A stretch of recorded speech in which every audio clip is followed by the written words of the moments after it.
Hello， 大家好，欢迎来到浪客行。终南山下活死人墓，神雕侠侣绝迹江湖。少林屠师大会上，黄山女轻松打败周芷若，托付丐帮传人后飘然离去，成为《倚天屠龙记》中实力登峰造极的神秘高手。在年代更早的《射雕英雄传》《神雕侠侣》中，古墓派与全真派比邻而居。全真派有重阳宫，被誉为天下武学正宗；古墓派却只有一座冷冷清清的石墓，连第二代掌门都是侍女接任。到了《倚天屠龙记》，全真派销声匿迹，古墓派传人却成为全片最神秘的高手。不出手则已，一出手必影响江湖格局。今天阿浪就来讲讲古墓派的传承。提起古墓派，很多人联想到的都是美女，正因为美色，让古墓派的实力被大大忽视了。第一代创派祖师林朝英是不输南帝北丐、东邪西毒的绝顶高手，武功仅次于王重阳。因为是女流，所以不经常抛头露面，在江湖上行侠仗义，也没有留下姓名。古墓派的宗门位于终南山下的活死人墓，这座古墓是王重阳打赌输给林朝英的。王重阳年轻时组织义军反抗金兵，在终南山下建造了一座石室存放军粮物资，并设下重重机关作为根据地。起义失败后，他心灰意冷，隐居古墓，自称活死人墓，意在虽死犹生，不愿与金人活在同一片青天下。林朝英倾慕王重阳已久，王重阳虽然知道他的心思，却一直装傻充愣，惹怒了林朝英。两人相约比武，林朝英立誓自己输了就不再打扰王重阳。两人斗了几千招，难分胜负。林朝英提议将武斗改为文斗，自己输了就当场自刎，赢了就要王重阳把活死人墓让给自己，终生听他吩咐，否则就必须出家。在终南山上建立寺观，待满10年。这个赌约怎么想都是王重阳亏，你说他敢赢吗？赢了林朝英又要闹自杀。后来王重阳输了比试，选择出家做道士，把活死人墓让给林朝英，自己建立起一座小小的道观，后来发展成重阳宫。自此林朝英一直居住在活死人墓，和王重阳比邻而居，却永远不能在一起。他创造出针对全真剑法的玉女心经，其中第7篇玉女素心剑法却是与全真剑法相互配合的招数。林朝英既恨王重阳，又忘不了他，在古墓中暗自备了许多嫁妆，把两人的往来书信和王重阳送他的寒玉床珍藏起来。林朝英创立古墓派，苦心钻研玉女心经，将武功传授给他的侍女，让侍女和他对打演练。因为爱恨交加，思虑过度，几年后林朝英郁郁而终，香消玉殒。此时他还不到30岁，第一次化身论剑还没有开始。接任林朝英的古墓派第2代掌门，就是和他对打研究武学的侍女。她是林朝英的贴身丫鬟，只有一个使唤的小名，连自己都不知道自己姓什么。林朝英去世后，再也没人喊她小名，仆妇孙婆婆喊她姑娘，后来的徒弟李莫愁和小龙女喊她师傅。接任掌门时，侍女大约20多岁，她性格恬淡温柔，感情经历一片空白，所以不像林朝英那样对男性带有偏见。小龙女描述她的师傅秉性柔顺，心地善良，从来不动怒气，还说师傅今日若能见到我嫁了一个这样的好女婿，可不知有多开心呐。侍女在古墓中生活了30年，一心钻研武学，境界高深莫测。50多岁时，为了将武功传承下去，才走出古墓寻找继承人。后来他把只有10岁的李莫愁带回古墓，3年后，侍女捡到被遗弃在重阳宫门外的小龙女，将她收为幼徒。李莫愁被带到古墓时，已经见识过外面的大千世界，秉性里还保持着对外界的好奇和向往，因此不愿立誓终生幽居古墓。而小龙女还是婴儿的时候就被带回古墓，侍女让她从小修习12少内功，即少思、少念、少欲、少事、少语、少笑、少愁、少乐、少喜怒、少好恶。所以侍女只传给李莫愁古墓派入门的美女拳法、天罗地网式以及冰魄银针和一部分玉女剑法，而小龙女则自幼修习玉女心经，在侍女的调教下，断七情绝6欲，摒除喜怒哀乐之情。她的玉女功修为之纯，恐怕连林朝英也不及，得到了古墓派心法招式的尽数真传。李莫愁在师门学习数年后，侍女告诉他学艺已成，令他下山，成全他对红尘往事的向往。后来李莫愁招惹到已经疯癫的欧阳锋，躲回古墓避祸。侍女与欧阳锋交手，遭到暗算，欧阳锋掳走李莫愁，侍女为追回徒弟，自创御风金针、冰魄银针2门暗器，在第2次交手时击败欧阳锋，并用古墓派独门技法点住她的穴道。哪知欧阳锋偷偷用逆运经脉的方法解开穴道，重伤侍女，导致几年后侍女不育而亡。小龙女师徒二人不知道欧阳锋逆练九阴真经，以为是李莫愁偷偷解开她的穴道，因此与李莫愁心生嫌隙。侍女去世时，小龙女只有14岁，但古墓派武功已经尽数学全。18岁生日这年，小龙女根据师父遗命，自动继任古墓派掌门，并遇到了逃出全真派的杨过，收其为徒，把古墓派的拳法、掌法、轻功、内功悉数授予。2年后，二人修炼玉女心经时，被甄志炳、赵之敬打扰，小龙女受伤，恰逢李莫愁上山，两人搬出古墓，移居终南山谷。小龙女和杨过日久生情，在山谷中修炼2年后，小龙女阴差阳错被甄志炳玷污，并误会是杨过所为。见杨过不肯娶她做妻子，小龙女悲怒之下离开终南山。杨过随后下山寻找，自此开始了他们分分合合、充满坎坷的爱情之路。小龙女跳下断肠崖，16年后，两人在绝情谷底重逢，赶赴襄阳大战，击毙蒙古皇帝。在第3次华山论剑之后，归隐江湖。小龙女因为襄阳一战誉满天下，古墓派随之声名远扬。在小龙女掌门时代，古墓派还有李莫愁一支。虽然与师父小龙女不和，但李莫愁并没有被逐出师门，并且一直以古墓派弟子自居。他年轻时倾心陆展元，却没想到心上人却娶了别人，自此性情大变，灭了陆家满门，并折磨陆展元亲弟弟陆立鼎之女陆无双。因为记恨师父没有将古墓派绝学交给自己，林侍女死后，他屡次上山骚扰小龙女，企图抢夺玉女心经。根据连载版描述，被欧阳锋挟持期间，李莫愁让已经疯癫的欧阳锋把自己误认成儿媳妇，学得了一套五毒神掌，并将这门掌法练得出神入化，起名赤练神掌，江湖人称她为赤练仙子。虽然行事作风狠辣，李莫愁偶尔也有柔情的一面。早年间救下洪凌波并收其为徒，后来又抚养过郭襄一段时间。最终李莫愁在绝情谷身中情花制毒，杀死本可制毒的天竺僧，在程婴、陆无双、武氏父子的围攻下葬身火海之中，死前仍然唱着问世间情为何物，只叫人生死相许。李莫愁有2名徒弟，一位是洪凌波，他在李莫愁年轻时就跟随师父一起闯荡江湖，有时帮李莫愁杀人，在绝情谷中和李莫愁一起被困情花丛。没想到他一直敬重的师父把自己当作踏板丢在地上，洪凌波把李莫愁拉到地上，然后被李莫愁一脚踢中腹部，内脏俱碎而死。另一个徒弟是陆立鼎的女儿陆无双，因为李莫愁待她不好，仅习得了古墓派的基础功夫，后来被杨过传授玉女心经，成为古墓派一流高手，最终和表姐程婴一起在浙江嘉兴定居。在古墓派中，阿浪还想提及一个人，那就是把杨过救回古墓中的孙婆婆。孙婆婆服侍古墓派3代掌门，她出场时60多岁，跟随林朝英进入古墓时也是个妙龄少女，却心甘情愿、勤勤恳恳在古墓中奉献了自己一生的时光。虽然她并不是古墓派弟子，但是会一些功夫，用拐杖作为武器，制暗器的手法也不差，能够跟甄志炳、赵之敬、张志光等人僵持一阵。她为人侠义善良，遇见被全真派欺压的杨过仗义相助，把他当亲人一样对待。因为小龙女没有同意把杨过留在古墓，她和全真道士理论，希望他们好好对待杨过。打斗间被郝大通误杀，临死前把杨过托付给小龙女。一直冷若冰霜的小龙女面对孙婆婆的死亡，第一次表现出愤怒和哀伤，并且打破古墓派不收留男子的规定，答应孙婆婆照顾杨过一生一世。可见小龙女对于孙婆婆其实充满了爱和敬意。古墓中有5具石棺，是为门人安放遗体准备的，其中2个安葬林朝英和第2代掌门侍女，2个留给小龙女和李莫愁，还有一个就是孙婆婆的。她虽然是一个老仆妇，但对古墓派功不可没。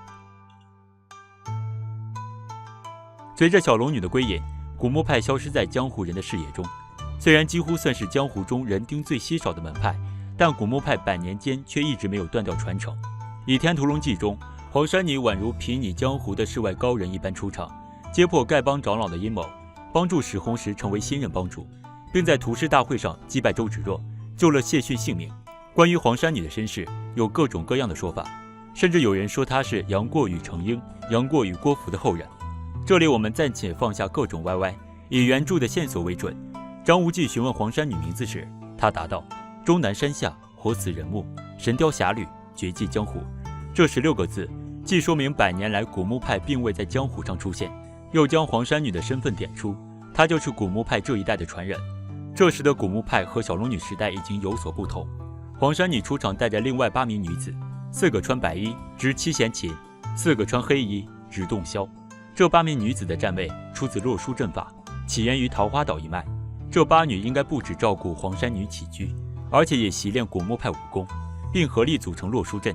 黄山女作为古墓派传人，同时会9阴白骨爪、打狗棒法和桃花岛阵法，成为《倚天屠龙记》中掌握上代神功种类最多的人。黄山女为什么会这么多神功？下面我们来讲讲古墓派武学的发展。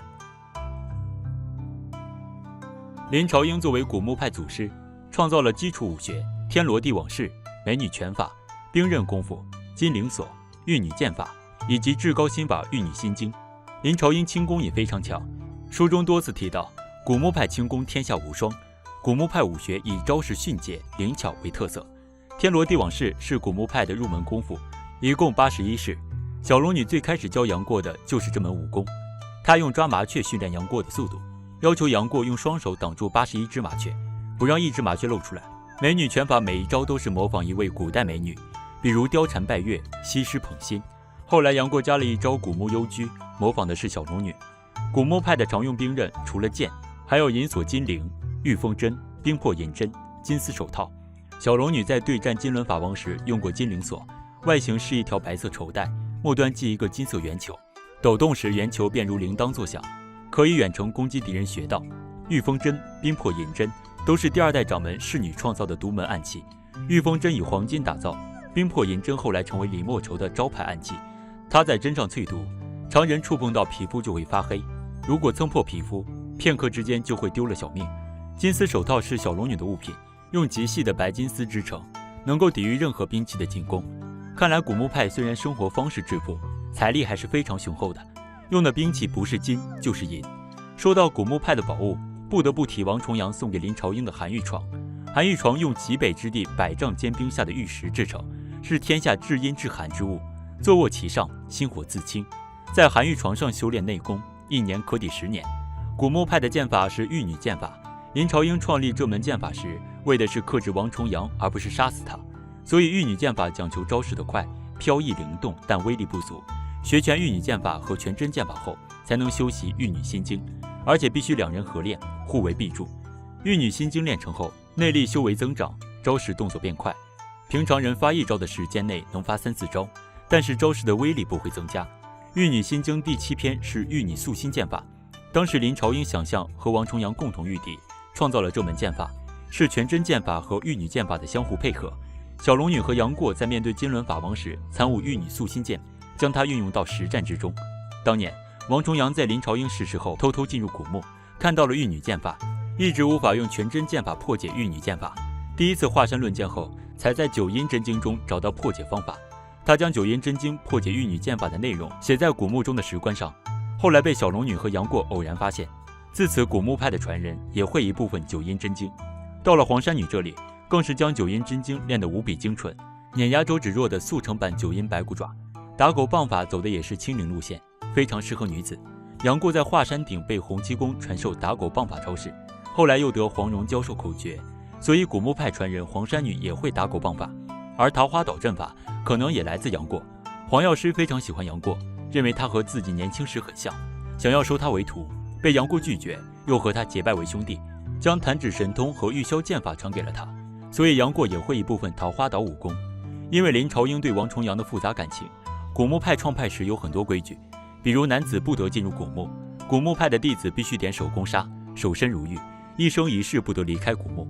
第2代掌门侍女因为清心寡欲，遵守了这些规矩，但前面我们提到，她并不像林朝英一样对男性抱有极大偏见。到了小龙女这一代，这些规矩很有可能被渐渐取消，因为《倚天屠龙记》中，郭襄曾去古墓寻找杨过夫妻，没有见到他们的踪影，说明小龙女应该在别处游历，或者定居到了另一片世外桃源。毕竟古墓派人丁稀少，规矩自然也是门中寥寥几人说了算。他既不像全真派、丐帮这些大帮派一样以匡扶正道、保家卫国为己任，也不像铁掌帮一样追求金钱、权力、势力。唯一不变的就是对武学的潜心研究，对武功力求精研。古墓派明明有极上乘的经世武学，也没有搞扩招，每代掌门也没说要把本门武学发扬光大，只要能传下去就行了。古墓派的功法要义本身就是少私寡欲，门派风格避世不出，潜心研究武学，所以每代弟子对争名逐利丝毫不感兴趣，收徒弟也不求多，基本代代都是单传。这样看来，黄山女应该算是古墓派掌门中的热心肠，不仅训练了8名侍女，而且愿意下凡帮助丐帮孤女和张无忌惩恶扬善，推动真相公之于众。200多年间，古墓派就是这样近乎单传的方式不断延续，扩充武学系统，可能与他们避世隐居，不参与江湖纷争有关。到了《倚天屠龙记》时代，古墓派竟然成为很多神功最后的保留地，对整个武林的武学传承起到了至关重要的作用。倒是铁掌帮、全真派这样弟子众多、风光一时的大帮派，在纷乱的争斗中渐渐销声匿迹了。黄山女在《倚天屠龙记》中一共出场了2次，一次是揭穿丐帮陈友谅阴谋，一次是张无忌闯金刚伏魔阵时制服周芷若。首次出场，黄山女并未展露武功，忽听得屋顶上传来轻轻树响、琴箫和鸣之声。黄山女和她的女子天团从天而降，关于其婢女的乐器和站位描写十分详细。我们先来看看他们手中的乐器。婢女团一共8位，4位白衣少女每人抱着一具瑶琴，比普通的琴短了一半，窄了一半。4位黑衣少女则每人手拿一支黑色长箫，比寻常的雉箫长了一半。黄山女出场的这张名叫箫长琴短一流黄，可见琴短长箫是金庸经过思索打磨刻意设置的意象。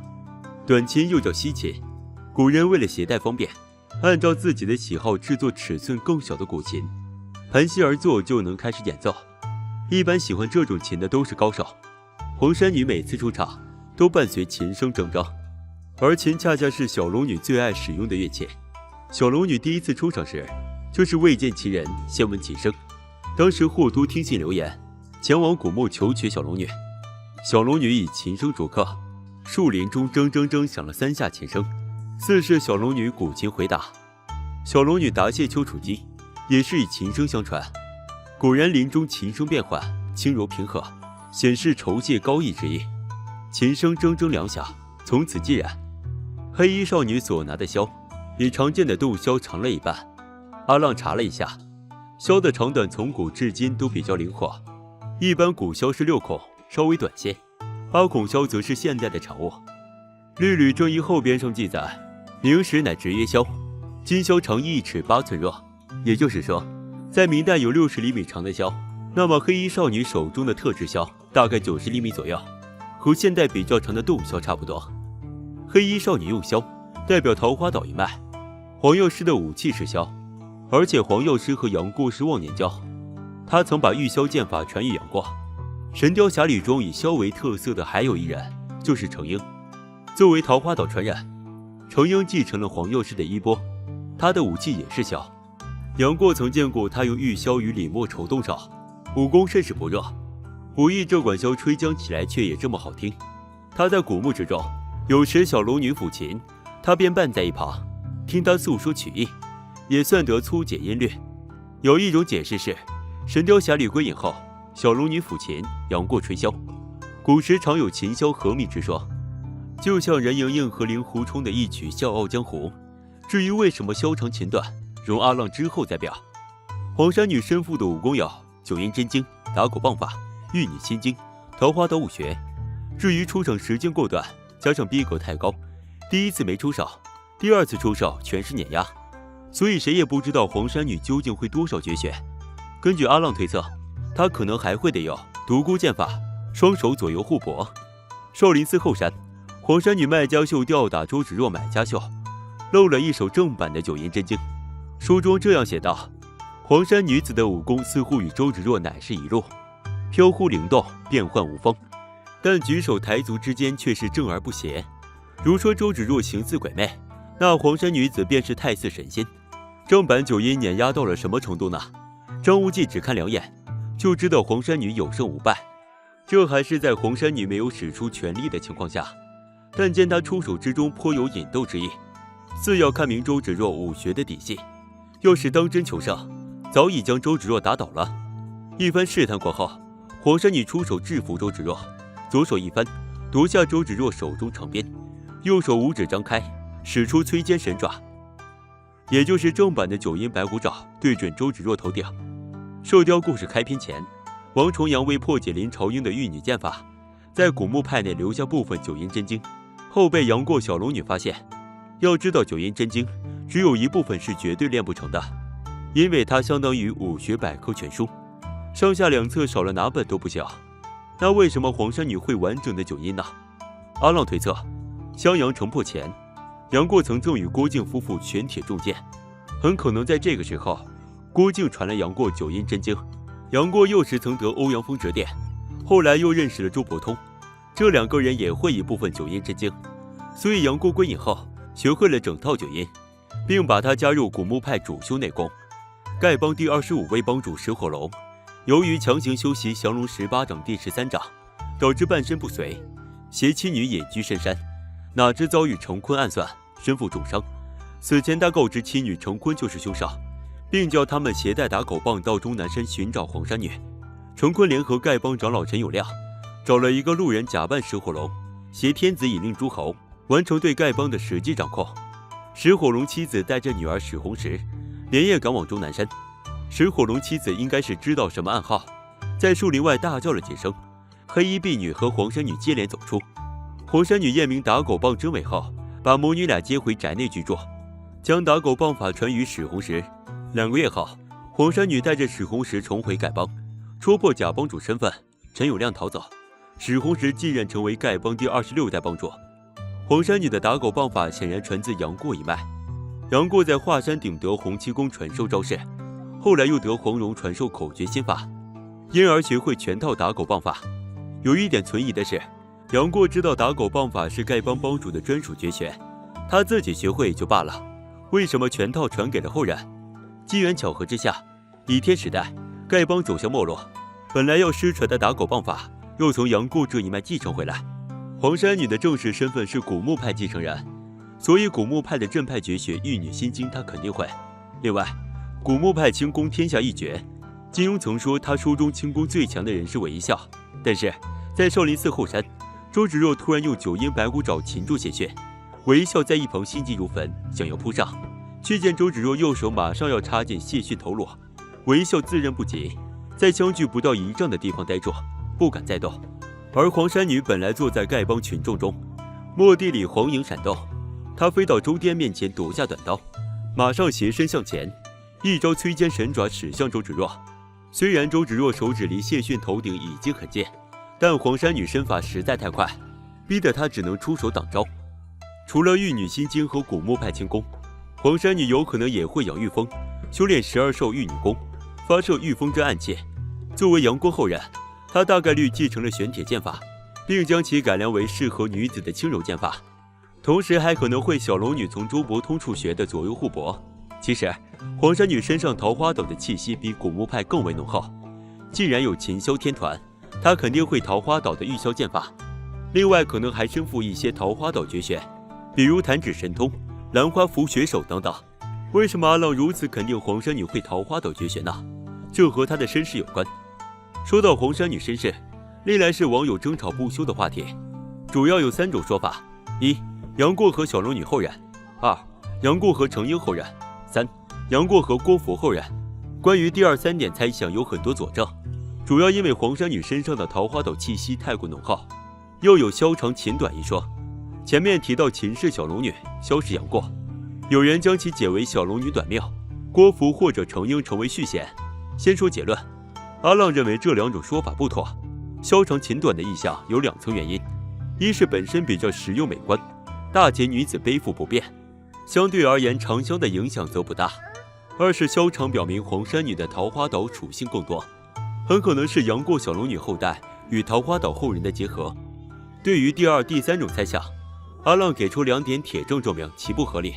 第一，张无忌问及黄山女身世，他回答：终南山下，活死人墓，神雕侠侣，举击江湖16字，已经是非常明显的提示，侠侣肯定缺一不可。第二，黄山女绝对有小龙女血统，不管外貌还是说话方式都非常相像。原文这样描写黄山女外貌：那女子约莫27、8岁年纪，风姿卓越，容貌极美，只是脸色太过苍白，竟无半点血色。这显然是小龙女的翻版。《神雕侠侣》中，小龙女在陆家中现身，书中这样写道：但见她脸色苍白，若有病容，虽然烛光如霞，照在她脸上仍无半点血色，所以黄山女肯定是杨过和小龙女的后代无疑。那么黄山女到底是第几代传人？如果少林屠师大会时黄山女27岁，那么她的出生时间整整比小龙女晚了110年。杨过小龙女归隐时，小龙女已经37岁。假设她40岁生子，以30年为一代，中间大概隔了2代。虽然古代成婚早，但是侠客世界的男男女女都比较爱搞事业，所以生子较晚。另外还有一种可能，古墓派的女子因为修习玉女功，加上功力高深，少姿寡欲，所以外貌年轻。小龙女在悬崖下待了16年，容颜丝毫未变。那么黄山女的真实年龄也有可能达到40岁以上。把杨过、小龙女算作第1代，黄山女比较有可能是第3代或者第4代传人。我们再来看看黄山女身上的桃花岛元素，除了黑衣少女所用的箫，还有一个重要隐藏线索，就是女子天团的站位。根据网友分析，阿浪将其称为洛书阵法。洛书是中国远古时期留下的一组脉络图，与九宫对应，八卦就起源于此。金庸书中，桃花岛一脉奇门遁甲、算术之学就与洛书有关。黄蓉曾提及九宫之法，九宫之意，法以灵龟，24为肩，6、8为足，左3右7，带9履1，5居中央。这正是洛书的九宫格。而九宫之法是桃花岛阵图的根基。黄蓉曾对英姑说，这洛书之图变化神妙如此，谅你也不知晓。再看黄山女出场时的站位，4名白衣少女从屋檐上飘然落下后，分站庭中4方；4名黑衣少女走入，也是分站4角，4黑4白交叉而立，中间则是黄山女的位置。洛书9格中，每个数字与一个颜色对应：1白2黑3碧4绿5黄6白7赤8白9紫。8名婢女中，有1名黑衣少女叫做小翠，那么她应该站的是4这个位置，而中间黄山女所占5的位置，对应颜色正是黄色。说到这里，相信答案已经呼之欲出了。黄山女是古墓派、桃花岛2家的结合，很有可能同时兼任2派传人。杨过和小龙女的儿子应该娶了郭芙和耶律齐的女儿，然后生下黄山女。阿浪是怎么推测出这个结论的？黄山女身上肯定有黄药师血脉，从黄蓉传到郭芙、郭襄、郭破虏3人。郭襄一辈子单身，郭破虏襄阳就义，郭芙和耶律齐成亲。襄阳城破后不知去向，耶律齐作为金老笔下近乎完美的配角，叛变一说纯属无稽之谈，而他恰恰是丐帮第21代帮主。黄山女出山就是帮助丐帮拨乱反正，而且他还传给史红石打狗棒法。前面我们提到杨过把打狗棒法传给了后人，但如果这个后人是20代、21代帮主的血脉，是不是就更为合理？黄山女的先辈极有可能是母亲，和丐帮保持着联系。这也就是为什么石火龙遇害后要让妻女赶去古墓派求援。各位还记不记得前面提到石火龙妻子在树林外喊暗号，黄山女出现，然后拿着打狗棒走了，过了一会儿又折返回来，这个暗号就是黄山女母亲和丐帮联系的暗号。而黄山女拿走打狗棒，则是回到古墓请母亲确认真伪。我们再来从黄山女的行为逻辑证明，第一次出场，她是为了救助史红石，传授打狗棒法，帮助丐帮延续。她曾说，我念着跟丐帮上一代的渊源，不愿威名赫赫的天下第一大帮到今日如此出丑入怪。陈友谅问他和丐帮有什么渊源，黄山女因为鄙视其人品，冷笑道，跟你们有什么渊源？我只跟这根打狗棒有些渊源。这句话是在暗讽陈友谅，表示自己耻于与他为伍。第二次出场，他又带着史红石，最终把他留在丐帮，并嘱咐张无忌，丐帮大事，请张教主尽力周旋相助，飘然而去。显然黄山女最为看重的是丐帮相关事务。在第二次出场过程中，他2次帮助张无忌从周芷若、靖赵手下救出谢逊。阿浪认为，一层原因是黄山女看出主角张无忌是一个比较靠谱的人，愿意出手相助。更重要的一层原因是在最初版本中，明教前任教主杨顶天也是杨过后人，所以对于明教，黄山女愿意帮上一帮。另外，阿浪猜测，黄山女或者其父母应该从程婴或者郭襄处习得了部分桃花岛武学。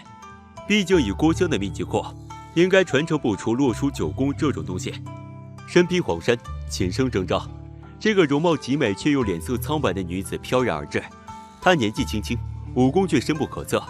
细细算来，同时代能排在她前面的，大概只有张三丰和张无忌。她仅仅2次出场，却力挽狂澜，成为剧情推动不可或缺的强大场外援助。黄衫女让身处在倚天时代的读者又感受到射雕神雕的熟悉气味。与小龙女不同的是，黄衫女更清楚人心，仙气中更有一丝灵动。她能戳穿陈友谅阴谋布局，半路截住劝降信件。她能调侃张无忌年纪不小，正是不干在这胡闹，把人家帮主当马骑，不太过分一点吗？她能对着阴险小人撇嘴冷笑。她和周芷若交手时故意放水挑逗，为的就是看看速成版九阴真经到底如何。金庸把射雕黄蓉、神雕小龙女的形象糅合成一个黄衫女，让她身兼古墓派、桃花岛、九阴真经多门绝学，在《倚天屠龙记》中惊鸿一现，既是对过往时代的寄托传承，也是在射雕3部曲即将结束之时作为最后的道别。这个完美又强大的女版扫地僧，让我们知道明教与6大派之外还有更广阔的世界，而所有人的故事也不会随着张无忌归隐而结束。终南山下的香火或许延续了数千年，只是我们未曾知晓而已。